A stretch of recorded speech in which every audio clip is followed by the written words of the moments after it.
Hello नमस्कार दोस्तों, study point 9 current affairs channel पे आप सभी का हार्दिक स्वागत है।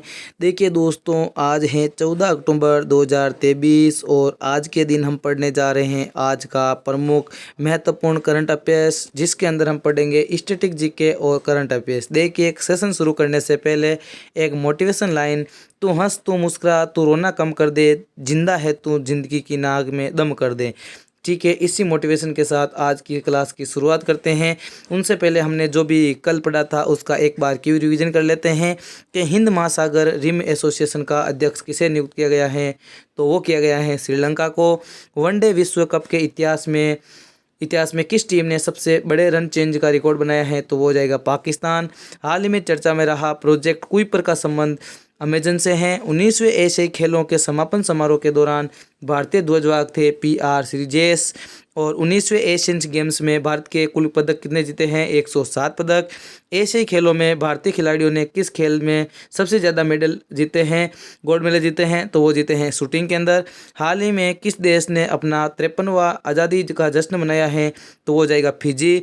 हाल ही में भारत ने इजराइल से भारतीयों को निकालने के लिए कौन सा ऑपरेशन शुरू किया है? ऑपरेशन अजय। हाल ही में अंतर्राष्ट्रीय क्रिकेट में सर्वाधिक छक्कों का रिकॉर्ड किसने बनाया है, तो वो बनाया है रोहित शर्मा के द्वारा। अगला है, किस राज्य के केंद्रपाड़ा जिले की प्रसिद्ध मिठाई रसबल्ली का GI टैग मिला है, तो वो हो जाएगा ओडिशा। ठीक है, अब हम शुरुआत करते हैं आज की क्लास की। और आज की क्लास के अंदर हम फर्स्ट क्वेश्चन पढ़ने जा रहे हैं कि हमास ने इजराइल पर हमले को क्या नाम दिया है। तो हमास के द्वारा इजराइल पे हमला किया गया है, उसका नाम दिया गया है अल अक्सा फ्लड। क्या नाम दिया गया है? अल अक्सा फ्लड नाम दिया गया है। देखिए, हमास क्या है? तो हमास है जो पैलेस्टाइनियों का एक समूह है, जिसको आतंकवादी भी समूह कहा जा सकता है, क्योंकि ये इलीगल रूप से क्या करते हैं, हथियारों से जो नागरिक होते हैं उनको भी क्या पहुंचाते हैं, नुकसान पहुंचाते हैं।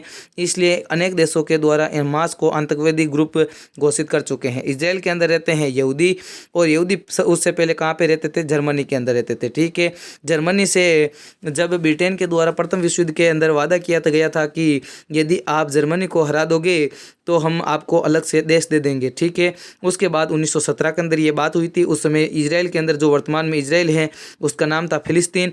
और फिलिस्तीन के अंदर जो मेजोरिटी के अंदर रह रहे थे वो थे जो यहूदी। ठीक है, सॉरी, जो ये पैलेस्टाइन थे। ठीक है, उसके बाद क्या हुआ? 1948 के अंदर यहाँ पे कौन आ गए? इजराइल के यहूदी आ गए। और उस 67 और 95 और 2020 तक ये स्थिति हो गई, और पूरा इजराइल किसका हो गया? ये यहूदियों का हो गया। ठीक है दोस्तों, उसके बाद देखिए, यहाँ पे आप देख सकते हो जो वर्तमान में जो फिलिस्तीनी रह रहे हैं वो कहाँ पे रह रहे हैं? तो वो रह रहे हैं दो स्थान पे, एक है वेस्ट बैंक और दूसरा है गाजा पट्टी। ठीक है ना। बात करें इजराइल से लगती हुई सीमाएं, तो यहाँ पे इजिप्ट देख सकते हो आप। इजिप्ट सीमा लगा रहा है, और ये इजराइल है, ये जॉर्डन लगा रहा है, यहाँ पे सीरिया लगा रहा है इससे सीमा। और इस क्वेश्चन की डिटेल के अंदर देखिए, हमास ने इजराइल के खिलाफ अपने ऑपरेशन को नाम के दिया है अल अक्सा फ्लड। हमास के सैन्य कमांडर मोहम्मद द्वीप का कहना है कि ये हमला यरूशलेम में अल अक्सा मस्जिद को इजराइल की तरफ से अपवित्र करने का बदला है। यरूशलेम यहाँ पे देख सकते हो, यहाँ पे 4 धर्मों का स्थल है, मस्जिद है। और ठीक है, इसके कारण यहाँ पे ये अपवित्र किया है। अभी पवित्र कब? तो अप्रैल 2023 के अंदर इसके अंदर ग्रेनेड फेंके गए इजरायली पुलिस के द्वारा। इसके कारण ये हमास के द्वारा बोल रहे हैं। इसका प्रवक्ता है गाजी अहमद, इनके द्वारा ये बताया जा रहा है। ठीक है, क्वेश्चन नंबर 2 की चर्चा करते हैं। 8वां ब्रिक्स अंतर्राष्ट्रीय प्रतिस्पर्धा सम्मेलन का आयोजन कहाँ पे किया गया है? तो ये किया गया है दोस्तों दिल्ली के अंदर। कहाँ पे किया गया है?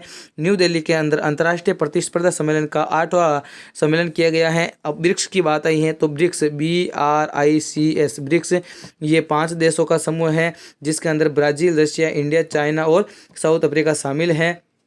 इसकी वर्तमान में जो बैठक हुई थी 2023 की, वो कहाँ पे हुई थी? वो हुई थी जो दक्षिण अफ्रीका के अंदर, साउथ अफ्रीका के अंदर। ठीक है, और 2024 की बैठक होने वाली है, वो होने वाली है रशिया के अंदर। ठीक है ना। देखिए, ब्राज़ील के अंदर होने वाली थी, क्योंकि यहाँ पे देखो इस प्रकार से चलता है क्रम से। ठीक है, लेकिन यहाँ पे ब्राज़ील में नहीं होके रशिया के अंदर होगी। ठीक है ना, ये आपको दिमाग में रखना है। ठीक है, उसके बाद बात करें इस क्वेश्चन की इम्पोर्टेंस की, तो इस सम्मेलन का आयोजन भारतीय प्रतिस्पर्धा आयोग के द्वारा किया गया है। इसका आयोजन कब हुआ? तो 11 से 13 अक्टूबर के बीच इसका आयोजन किया गया था। ठीक है, इसका थीम की बात करें तो प्रतिस्पर्धा कानून और नीति के नए मुद्दे, आयाम, परिप्रेक्ष्य और चुनौतियां इसकी थीम है। ब्रिक्स के अंदर बात करें तो ब्राज़ील, रूस, भारत, चीन और साउथ अफ्रीका इसके अंदर शामिल है। इसकी स्थापना की बात करें तो इसकी स्थापना हुई थी 2006 के अंदर। ब्रिक्स की स्थापना कब हुई थी? 2006 के अंदर ब्रिक्स की स्थापना हुई थी। शुरुआत में इसके अंदर कितने देश थे? उसके अंदर 4 देश थे। कितने देश थे? 4 देश थे। 2010 के अंदर दक्षिण अफ्रीका के अंदर ये दक्षिण अफ्रीका इसके अंदर शामिल हो गया, ठीक है। 2009 के अंदर पहली बार इसका सम्मेलन हुआ, 2009 के अंदर रशिया के अंदर, और 2024 का होने वाला है कजान शहर रूस के अंदर, ठीक है ना। क्वेश्चन नंबर 3 क्या है? फोर्ब्स की विश्व के सर्वश्रेष्ठ नियोक्ता 2023 की सूची के अंदर शामिल होने वाला एकमात्र भारतीय उपक्रम कौन सा है? तो वो हो जाएगा एनटीपीसी। क्या हो जाएगा? एनटीपीसी इसका सही आंसर हो जाएगा, नेशनल पावर थर्मल कॉरपोरेशन, ठीक है ना दोस्तों। सही आंसर क्या हो जाएगा? एनटीपीसी इसका सही आंसर हो जाएगा, ठीक है ना दोस्तों। इसके बाद एनटीपीसी की स्थापना 1975 के अंदर नई दिल्ली के अंदर इसका मुख्यालय है। और एनटीपीसी के वर्तमान के अंदर अध्यक्ष की बात करें तो वो है गुरदीप सिंह, ठीक है। एनटीपीसी लिमिटेड को हाल ही में फोर्ब्स की विश्व के सर्वश्रेष्ठ नियोक्ता 2023 की कंपनी के अंदर एकमात्र भारतीय उपक्रम है ये। देखिए बात करते हैं एनटीपीसी तो ये महारत्न कंपनी है। किस प्रकार की कंपनी है? महारत्न कंपनी है, ठीक है ना। महारत्न कंपनी है। और वर्तमान में भारत के अंदर महारत्न कंपनियां कितनी है? तो वो है 13। कितनी कंपनियां हैं? 13 महारत्न कंपनियां हैं, जिसमें से एनटीपीसी एक है, ठीक है ना दोस्तों।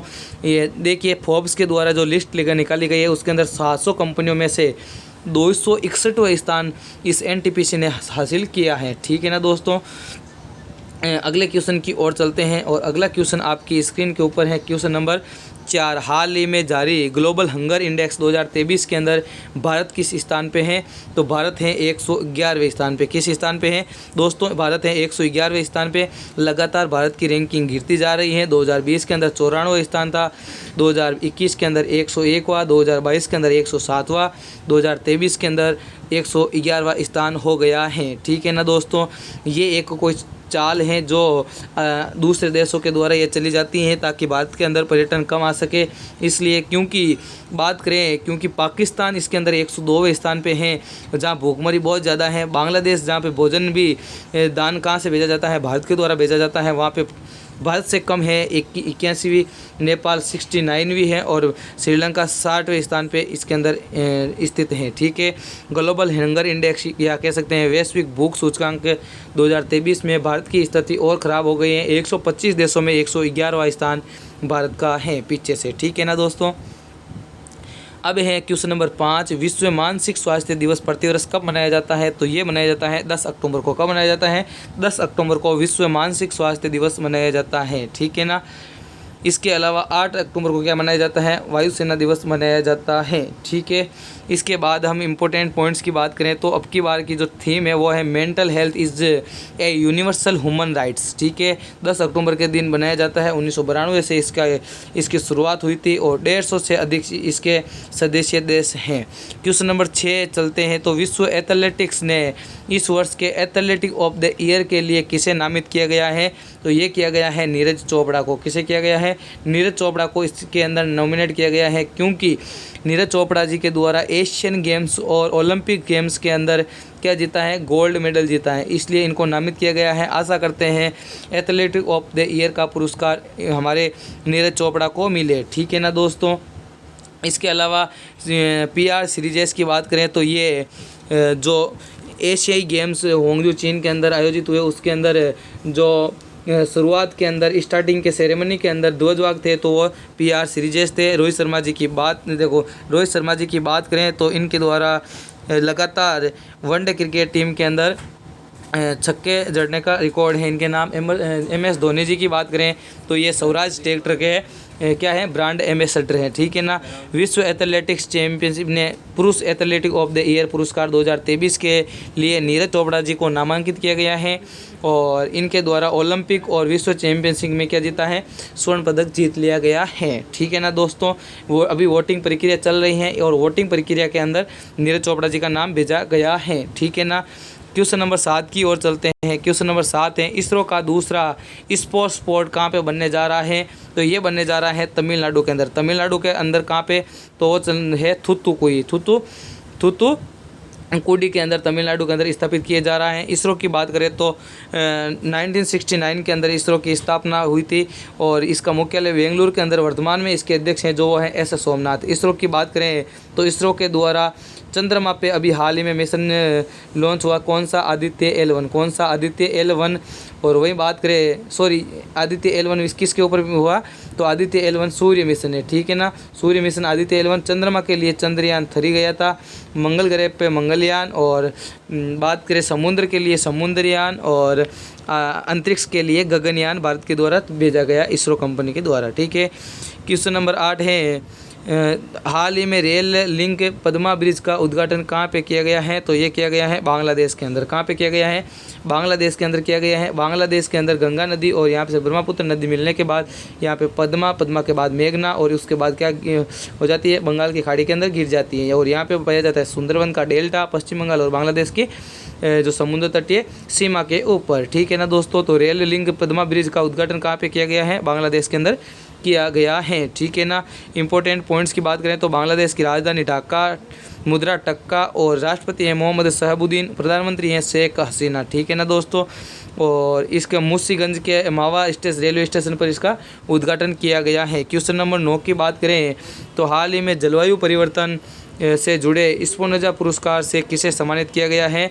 तो ये किया गया है हमारे डॉक्टर जोया गुप्ता जी को। किसे किया गया है? डॉक्टर जोया गुप्ता जी को दिया गया है। क्वेश्चन नंबर 10 की बात करें तो वर्ष 2023 में शांति नोबेल पुरस्कार किसे दिया गया है? तो ये दिया गया है नरगिस मोहम्मदी को। किसे दिया गया है? नरगिस मोहम्मदी को दिया गया है। याद करने की ट्रिक की बात करें तो देखिए, शांति का नोबेल आपको याद करना है। नरगिस मतलब नर्स, डॉक्टर नर्स होती हैं। नर्स क्या कहती हैं? प्रेम से कहती हैं, मोहब्बत से कहती हैं मरीजों को। क्या कहती हैं? कि शांति से बैठ जाओ, मैं आपके एक इंजेक्शन लगा देती हूँ, ठीक है ना दोस्तों। ये हो जाएगी ट्रिक, ठीक है। इनको 13 बार गिरफ्तार किया गया है, 5 बार दोषी ठहराया गया है, 31 बार ये जेल गई हुई है, और 154 करोड़ की इनको सज़ा हुई है, ठीक है ना।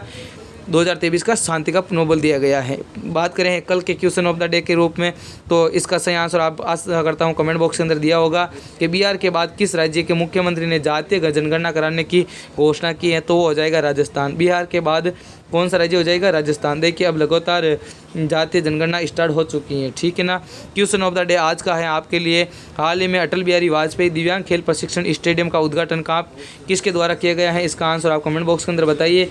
यदि सेशन पसंद आया तो लाइक कर दीजिए वीडियो को, और कमेंट कर दीजिए हमारे वीडियो के कमेंट बॉक्स के अंदर। चैनल पे नए हैं तो चैनल को सब्सक्राइब कर लीजिए, बेल आइकन को प्रेस कर लीजिए, ताकि आने वाले वीडियो की नोटिफिकेशन आपको सबसे पहले मिल सके। साथ ही साथ इस वीडियो की PDF और क्यूज पाने के लिए हमारा टेलीग्राम चैनल आपके लिए ओपन है, जिसका लिंक इस वीडियो के डिस्क्रिप्शन और कमेंट बॉक्स के अंदर दिया गया है, जिसका नाम है daily current affairs study point 9। Thank you, जय हिंद, जय भारत। मिलते हैं नेक्स्ट वीडियो के अंदर नए जोश नए जुनून के साथ।